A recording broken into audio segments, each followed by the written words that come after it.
জানেন দাউদ হায়দার যখন আল্লাহ নবীর বিরুদ্ধে কিতাব বই কবিতা লেখলো, রঙ্গিলা রাসূল বই লিখেছিল, এক যুবক আল্লাহ নবীর সত্যিকার আশেক সোজা গিয়ে জিজ্ঞেস করলো, তুমি কি সেই লোক? মনে করলো আমার একজন ভক্ত পাওয়া গেছে, তুমি কি আমার মোহাম্মদ সাল্লাল্লাহু আলাইহি ওয়াসাল্লামের বিরুদ্ধে বই লিখেছিলে সেই লোক তুমি? হ্যাঁ। আস্তে ছুরিটা বের করে বুকে ঢুকিয়ে দিয়েছে। যুবককে গ্রেফতার করা হয়েছিল।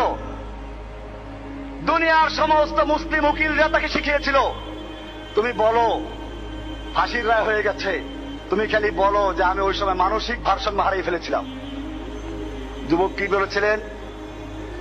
যুবক আদালতে বলেছিলেন, আমি স্বেচ্ছায় স্বজ্ঞানে সুস্থ অবস্থায় এই লোককে হত্যা করেছি, কারণ যেই ব্যক্তি আমার নবীকে গালি দিয়েছে, আমার নবীর বিরুদ্ধে বই কলম দ্বারা সাহস করেছে, আমার নবীর মহব্বতের তাকাদা ছিল সেই লোককে দুনিয়া থেকে বিদায় করে দেওয়া।